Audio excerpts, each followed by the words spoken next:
ये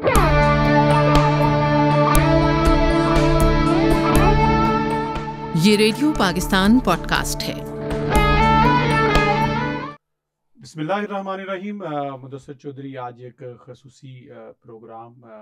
कश्मीर यौम यकजहती कश्मीर के हवाले से एक पॉडकास्ट हमारे साथ मौजूद हैं बैरिस्टर सुंदस मलिक। और जैसा कि आप जानते हैं कश्मीर का मुकदमा नया नहीं है, दहाइयों पुराना मुकदमा है। बैरिस्टर साहब हमारे साथ मौजूद हैं, उनसे जानेंगे यौम यकजहती कश्मीर है और यकजहती कश्मीर के हवाले से पाकिस्तान का किरदार क्या रहा है, इसमें बेहतरी कैसे लाई जा सकती है, इसका कश्मीरियों को फ़ायदा क्या होता है और ये कब शुरू हुआ।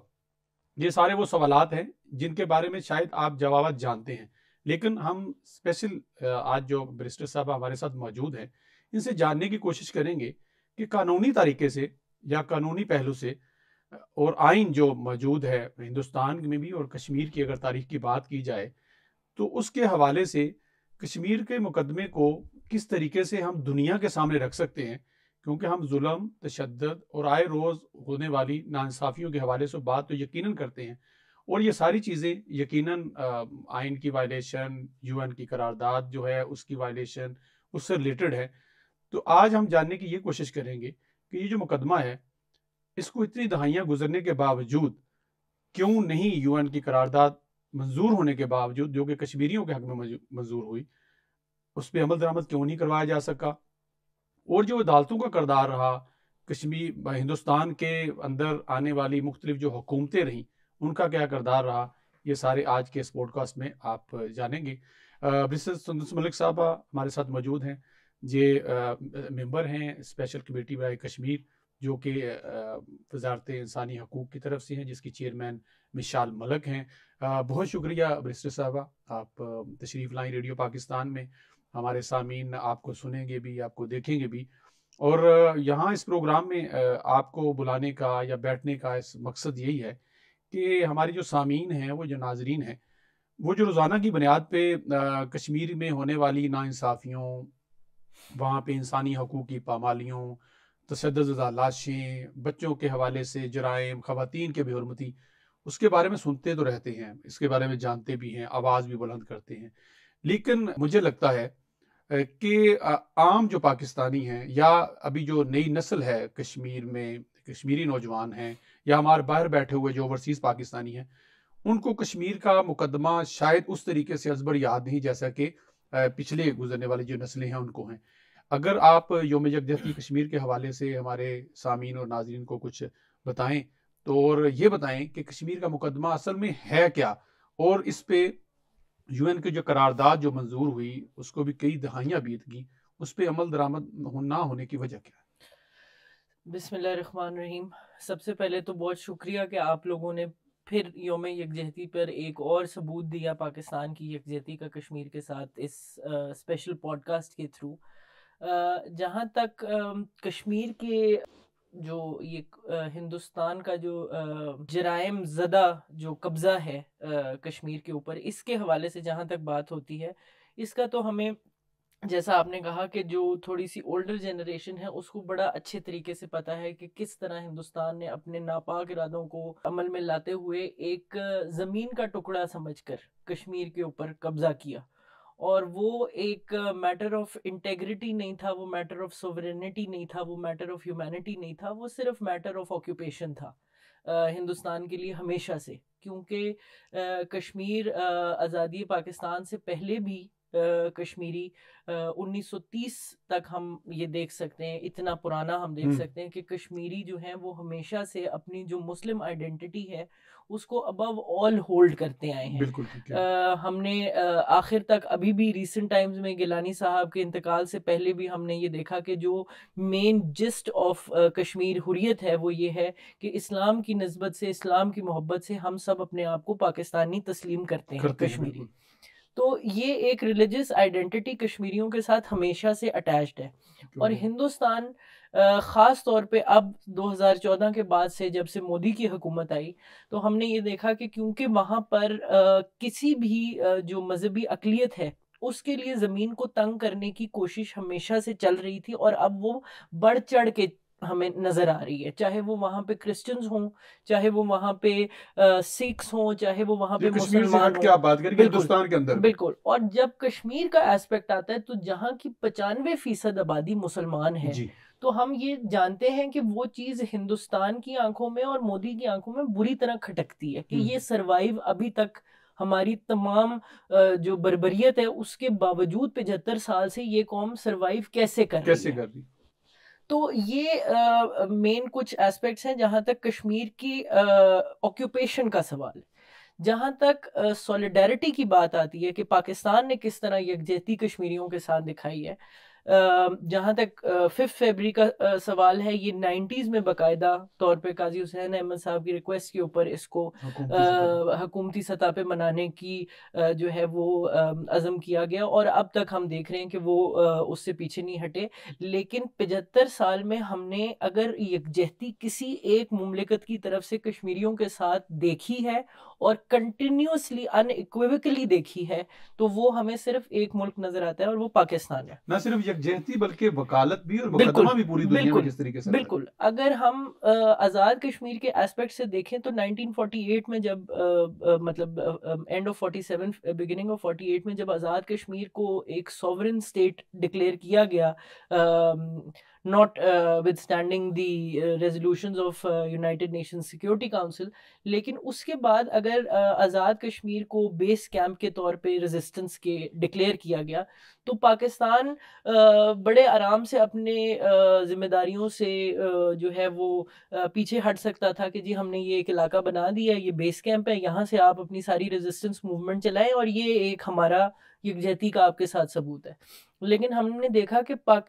जिस तरह कश्मीरी माओं ने, कश्मीरी बहनों ने, कश्मीरी औरतों ने अपने सुहाग गवाए, उसी तरह पाकिस्तान ने भी बढ़ चढ़ के, पाकिस्तान की माओं ने, पाकिस्तान की बहनों ने, पाकिस्तान की बेटियों ने अपने सर का वो जो एक साया होता है वो गवाया है कश्मीर की हुर्रियत के लिए। बिल्कुल ठीक है। तो हमें पाकिस्तान की तरफ से सॉलिडारिटी, अगर मैंने जैसे पहले कहा कि अगर किसी की तरफ से हमें यकजहती ऑल इन ऑल नजर आती है तो वो एक पाकिस्तान ही है, बयानबाजियों से ऊपर उठ के। तो ये एक सॉलिडारिटी का जहां तक इशू है उसमें तो अभी हमें बल्कि नज़र भी आ रहा है कि जिस तरह हमें फ़लस्तीन में हालात नज़र आते हैं, हम सब जानते हैं कि इज़राइल का एक छोटा सा टुकड़ा है ज़मीन का इज़राइल, और वो इतनी बुरी तरह से बर्बरियत ढा रहा है फ़लस्तीनियों के ऊपर। और मुझे उसमें एक बहुत इम्पॉर्टेंट एस्पेक्ट ये लगता है कि फ़लस्तीन के सराउंडिंग तमाम मुसलमान मुल्क कंडेमनेशंस तो करते हैं लेकिन कभी उस तरह फ़लस्तीन के साथ नहीं खड़े हुए जिस तरह आज पाकिस्तान भी फ़लस्तीन के साथ खड़ा है। I am proud to know the fact कि मेरा मुल्क एक ऐसा मुल्क है जिसके पासपोर्ट से हम इजराइल सफ़र नहीं कर सकते। अनइक्विवोकल सपोर्ट है फॉर द पैलेस्टीनियंस। और उसी तरह कश्मीर के लिए भी वो अगर ना खड़ा होता पाकिस्तान कश्मीरियों के साथ, तो हिंदुस्तान जो इजराइल से मेरे ख्याल से 100 गुना बड़ा एक मुल्क है जिसके पास न्यूक्लियर आर्सेनल है, हर किस्म का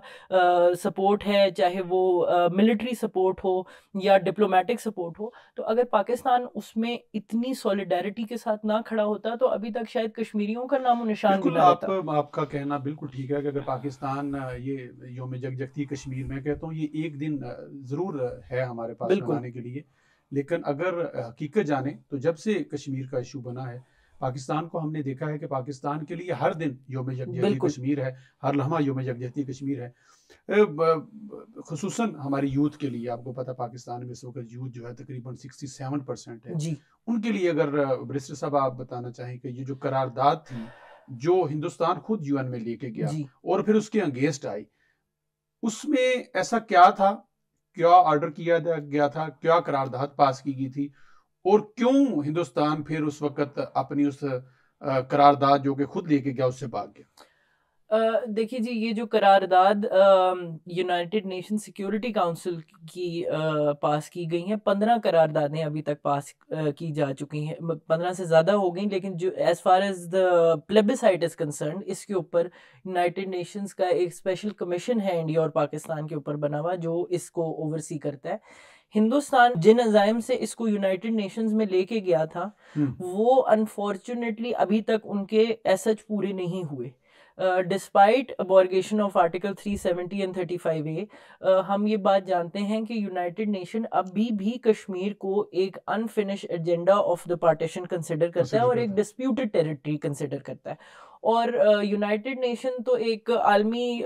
इदारा है। हिंदुस्तान का अपना आइन आर्टिकल 51 जो है वो ये कहता है कि हम हर जो इंटरनेशनल हमारी ऑब्लिगेशन है टेरिटोरियल डिस्प्यूट के हवाले से भी हम उसको अपहोल्ड करेंगे और हम उसके खिलाफ कोई कवानीन नहीं बना सकते। तो वो अपनी भी कॉन्स्टिट्यूशन को बड़ी हद तक वायलेट कर चुके हैं।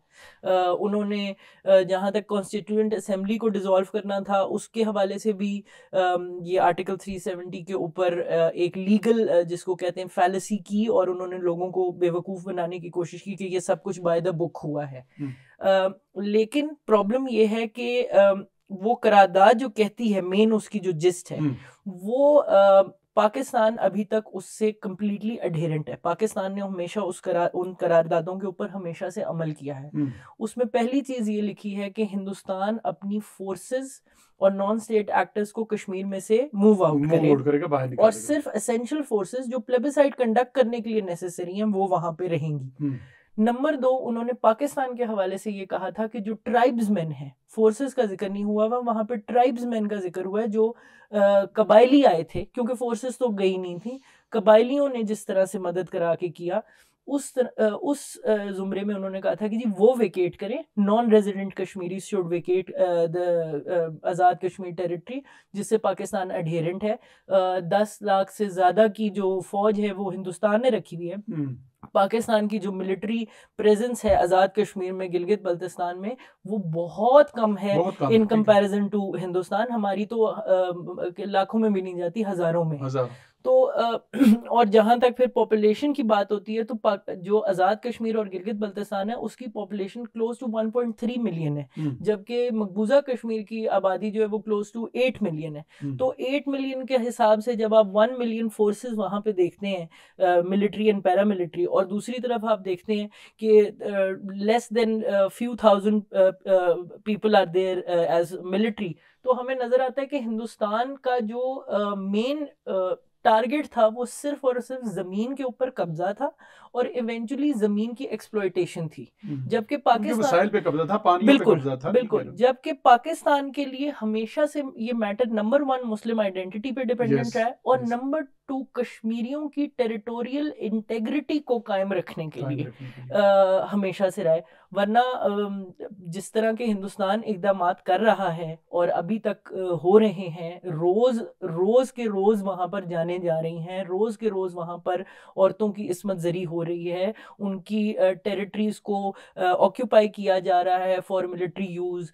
इसके नाम के ऊपर वहां पे रिजॉर्ट बनाने के लिए लोगों को बेघर किया जा रहा है, इस तरह की हरकतें की जा रही हैं, वहां पे लिथियम रिजर्व्स को एक्सप्लॉइट करने की कोशिश की जा रही है। तो बहुत सारे ऐसे इकदाम हैं जो हिंदुस्तान कश्मीर में कर रहा है, लेकिन उनका मेन मकसद सिर्फ वहाँ के लैंड की एक्सप्लॉयटेशन है। उनका लोगों से ना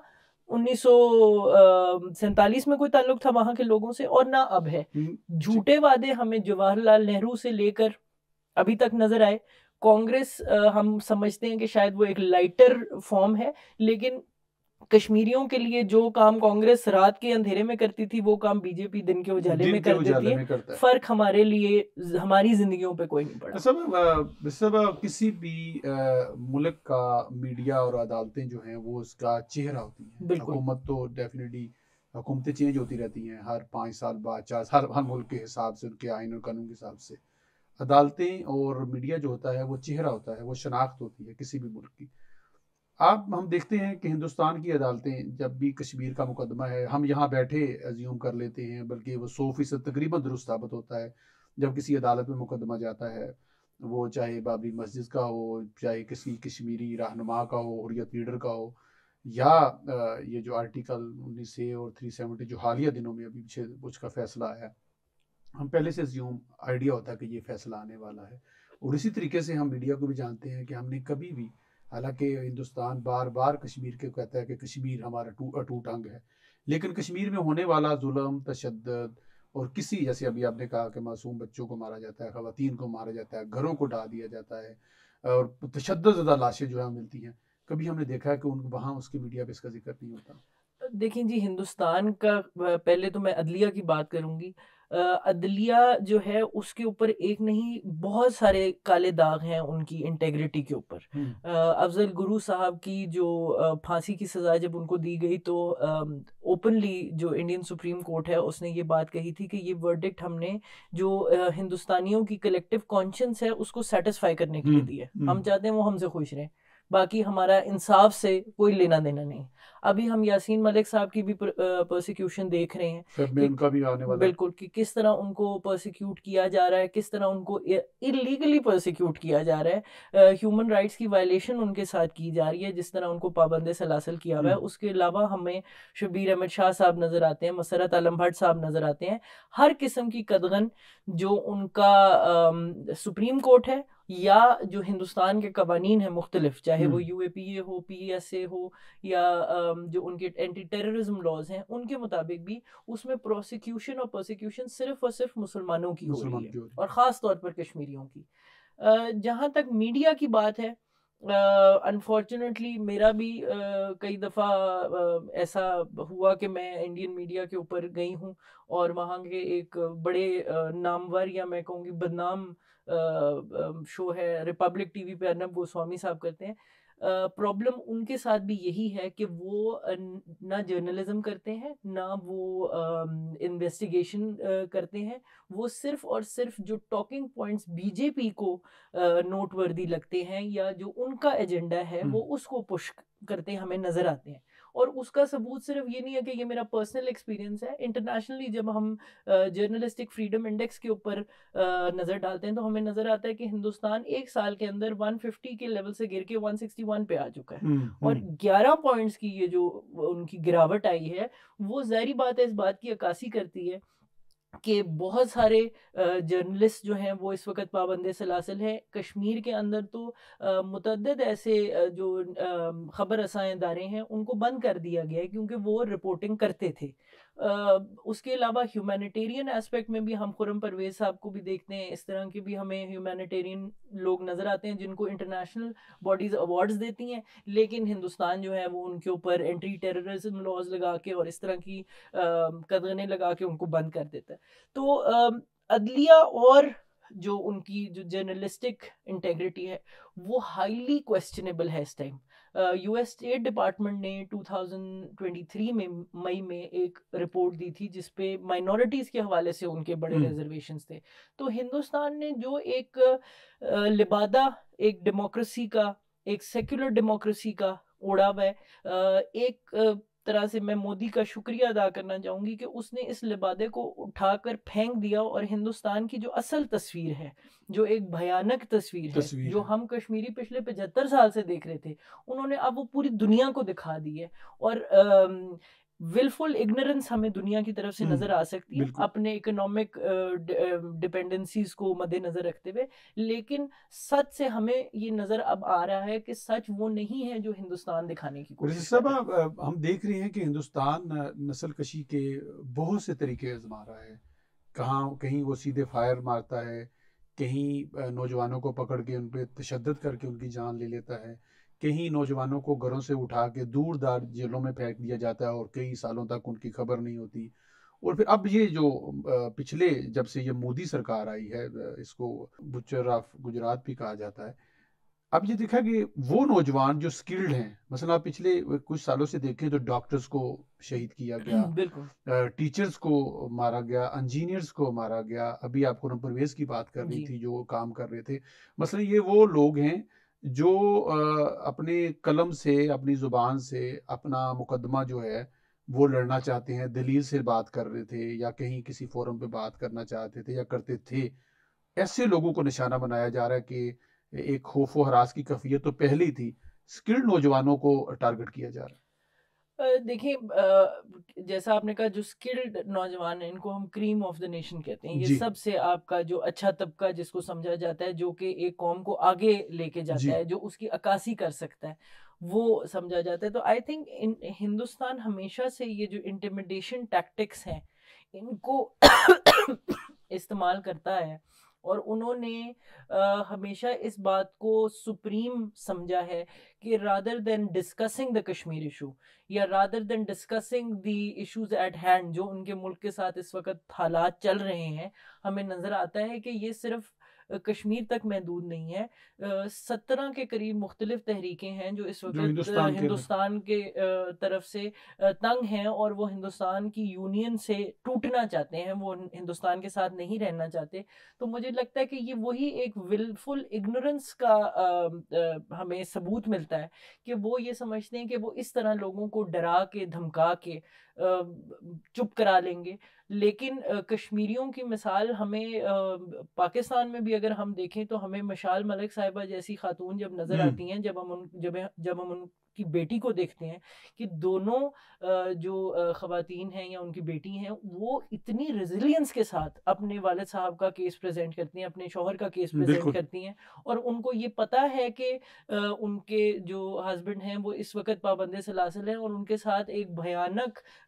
ट्रीटमेंट जो खेल खेला जा रहा है और वो उनको ट्रीट कर रहे हैं। लेकिन उसके बावजूद हम ये देखते हैं कि कश्मीरियों को हक और सच की बात करने से रोकना एक close to an impossible task है हिंदुस्तान के लिए, और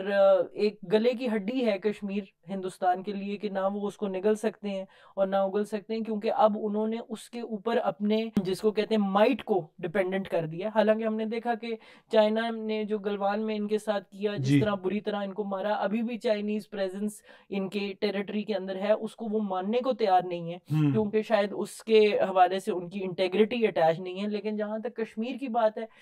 they make it a matter of Hindu राष्ट्र, और उस जब लेंस से ये इसको देखते हैं तो वो उनके लिए एक अनबेंडेबल किस्म का इशू नजर आता है हमें, जिसपे वो सिर्फ आगे जाके मुझे ये लगता है कि अपना शायद नुकसान ही कराएंगे इस स्ट्रिक्टनेस के थ्रू, क्योंकि कश्मीरियों की रेजिलियंस 75 साल में नहीं टूटी तो आगे बिल्कुल नहीं टूटी। और बिल्कुल मैं इस बात से इत्तेफाक करूंगा कि कांग्रेस जो रात के अंधेरे में काम करती थी, बीजेपी ने दिन के रोशनी में वो काम करना शुरू किया। एक सोच चली जब से मोदी हुकूमत आई हिंदुत्व वाली जी, उसने उस सोच इतनी गालिब आई कि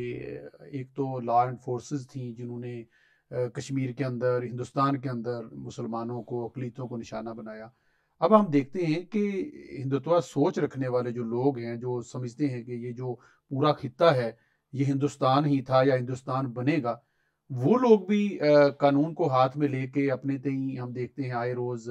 किसी सड़क पे किसी मुसलमान को मार रहे हैं, क्रिश्चियन को मार रहे हैं, और उसके बाद से ना हमें कानून नज़र आता है, ना पुलिस नज़र आती है, ना उसके बाद अदालतों में कोई याद पड़ता हो। अगर आप, ज़ाहिर सी बात है कानून और इससे ज़्यादा रिलेटेड हैं, आपको याद है किस तरह किसी केस में आपने किसी को सजाए मौत या किसी को जेल सुनी हो जिसने राह चलते किसी मुसलमान को मारा हो, किसी अक़लीत को मारा हो? देखिए जी, पहली बात तो मैं ये कहूँगी कि हिंदुत्व जो है ये एक बहुत बड़ा ये जो कॉन्सेप्ट है सैफ्रनाइजेशन का, या जिसको हम भगवा हिंदुत्व कहते हैं, ये एक कैंसर की तरह हिंदुस्तान में फैल रहा है। और ये जो एक्सट्रीमिस्ट रेडिकल हिंदुत्व है जिसका एंड टारगेट अखंड भारत, जैसे आपने कहा कि वो कहते हैं कि ये सारा राष्ट्र जो था वो हिंदू था और इसको वापस होना चाहिए, ये अनफॉर्चुनेटली 2014 में नहीं शुरू हुआ। हम चाहे सावरकर को देख लें, हेगड़ेवार को देख लें, गोवालकर को देख लें, या इनके जो आजकल बड़े नारे लगते हैं नथुराम गोडसे जिन्होंने गांधी को गोली मारी, उनको भी देख लें। ये जो आरएसएस के जो छात्र हैं या उनके जो मेंबर्स हैं, वो हमेशा से ये एक एक्सट्रीमिस्ट आइडियोलॉजी मुसलमानों के खिलाफ रखते आए हैं,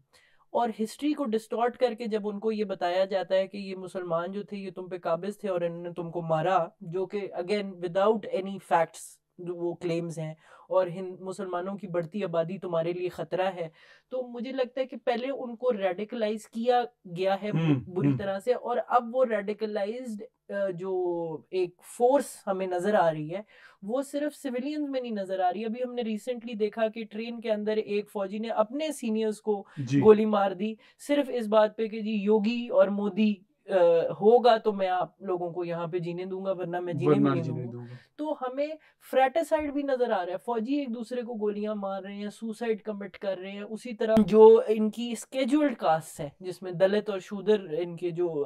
जातें आती हैं, उनके साथ हमें एक्सट्रीमिस्ट बिहेवियर इनका नजर आ रहा है। तो जैसे मैंने पहले कहा कि ये एक कैंसर है, और कैंसर जो है वो जब फैल जाता है तो वो उसी जिस्म के लिए नुकसानदेह है जिसके अंदर वो फैला है। और हिंदुस्तान एक जिस्म की तरह है जिसमें वो कैंसर अब फैलता जा रहा है। अनफॉर्चुनेटली जो इनके अजाइम हैं जिसके थ्रू ये चाहते हैं कि हम लोगों को रेडिकलाइज करके ये हिंदू राष्ट्र बना लेंगे, मुझे लगता है कि वो इन पे उल्टा पड़ेगा, एंड इट विल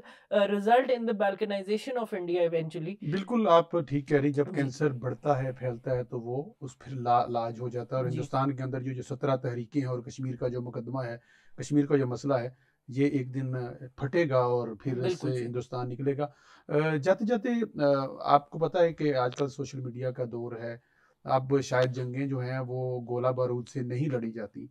अपनी यूथ के लिए और ख़ासकर यौम यकजहती कश्मीर के हवाले से, इस दिन के हवाले से अपनी यूथ को आप क्या पैगाम देंगी? किस तरीके से हम, आपको पता है सोशल मीडिया पे आप अगर एक्टिव हैं, मुकदमा आप लड़ेंगे तो ना सिर्फ पहले तो आप अखबारात के ज़रिए थे, टीवी चैनल्स थे, उसकी एक्सेस उस तरीके से नहीं थी दूसरे ममालिक में। अब आपके पास एक ऐसा प्लेटफॉर्म मौजूद है कि आप दुनिया भर को अच्छे दलाइल के साथ, अच्छी बात के साथ कश्मीर के मुकदमे के बारे में बता सकते हैं। और क्या हम एक प्रेशर क्रिएट कर सकते हैं ये जो मौजूदा सूरत हाल है? जी बिल्कुल, आपने बिल्कुल सही कहा कि हम इस वक्त 5th जनरेशन हाइब्रिड वॉरफेयर के वक्तों में रह रहे हैं, और हमारे लिए सोशल मीडिया एक बहुत इफ़ेक्टिव टूल है। लेकिन वो कहते हैं कि with great power comes great responsibility. अगर हमारे जो यूथ है, I think they can be the most effective representatives, वो सबसे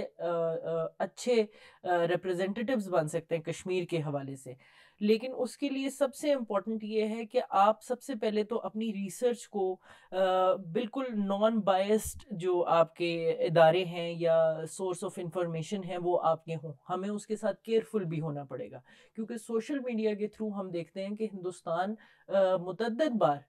पकड़ा भी गया इस बात के ऊपर, और आलमी इदारों ने उनको एक्सपोज किया, सैकड़ों वेबसाइट्स पकड़ी गई जहां पे डिसइंफोलैब ने उनको एक्सपोज किया बड़ी दफा कि वो डिसइंफॉर्मेशन फैलाने में माहिर हैं, झूठ बोलते हैं, दिल खोल के बोलते हैं और सीधे मुंह के साथ बोलते हैं। तो आई थिंक हमारी यूथ के लिए सबसे इम्पोर्टेंट तो ये है कि वो फिल्ट्रेशन एक अपने अंदर लाएं कि नॉन बायस जो आपके सोर्सेज हैं उनसे अपनी इंफॉर्मेशन को पहले तो गेन करें, और फिर एज अ ड्यूटी, ये एक ड्यूटी समझ के उन कश्मीरी बरादरान के लिए, उन भाइयों के लिए, उन बहनों के लिए, उन माओं के लिए, उन बेटियों के लिए जो वहाँ पर अपने खून से कुर्बानियाँ दे रहे हैं, उनके लिए एक इफेक्टिव रिप्रेजेंटेटिव बनकर सोशल मीडिया के थ्रू हो, ग्रास रूट एक्टिविज्म के थ्रू हो, जितनी इंफॉर्मेशन दुनिया में फैला सकते हैं, चाहे वो पाकिस्तान के अंदर रहते हैं या वो पाकिस्तान के बाहर रहते हैं। सोशल मीडिया आजकल हर बंदे के पास एक्सेसिबल है। तो आई थिंक उसका एक ये समझ लें, उसका एक सदका समझ के ही सही, लेकिन कश्मीरियों के साथ हमेशा एक रोज़ में अगर हम बना लें कि मैं हर रोज़ एक ट्वीट कश्मीर के ऊपर करूँगा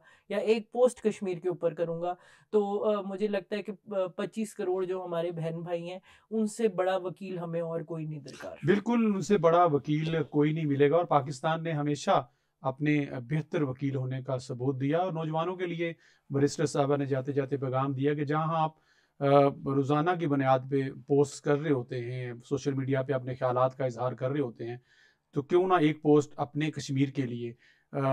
कश्मीरी बहन भाई, जैसे कायद आज़म ने फरमाया कि कश्मीर पाकिस्तान की शाहरग है, वो बहन भाई, वो बहनें, वो हमारी माई बहनें हैं। अगर उनके लिए हम एक पोस्ट कर दें, एक अच्छी दलील के साथ बात कर दें, तो वो हिंदुस्तान जो कि पूरी दुनिया में अपनी तकरीब कारी के हवाले से एक्सपोज हो चुका है, कनाडा में हो चुका, यूएस में हो चुका, कतर में हालिया दिनों में सजाए मौत उनके नेवी के अफसरान को हुई, उसको मज़ीद एक्सपोज करने में आपकी मदद जो है वो कश्मीरी बहन भाइयों के लिए शामिल होगी। और यही आज के हालात में ज़रूरी है, और यौम यकजहती कश्मीर का पैगाम भी यही है कि आपने कश्मीर के साथ ये जो यकजहती है, जिसको शायद हमारी जो यूथ है उस तरीके से बावर नहीं कर पा रही, उस तरीके से याद नहीं कर पा रही, आज हमने कुछ पुरानी बातें और कुछ जो नई अपडेट्स हैं वो आपसे शेयर की हैं। आने वाले प्रोग्राम्स में मज़ीद आपसे शेयर होंगी, लेकिन यौम यकजहती कश्मीर के दिन का मकसद यही है कि हम अपने कश्मीरी बहन भाइयों, उन मासूम बच्चों जिनकी शनाख्त ख़त्म करने के लिए उनकी नस्ल कशी की जा रही है, उनको कभी भी ना भूलें और अपने सोशल मीडिया प्लेटफॉर्म के ज़रिए उनकी यकजहती जारी रखें और दुनिया को पैगाम दें कि हम पुरअमन हैं और इस खित्ते में अमन चाहते हैं और कश्मीर की आज़ादी चाहते हैं। और कश्मीर जिसका एक ही नारा है कि कश्मीर बनेगा पाकिस्तान। आज के लिए इतना ही, मुझे इजाज़त दीजिए। मिनिस्टर साहब हमारे साथ सुंदस मलिक साहब मौजूद थी, बहुत शुक्रिया आपका, थैंक यू वेरी मच।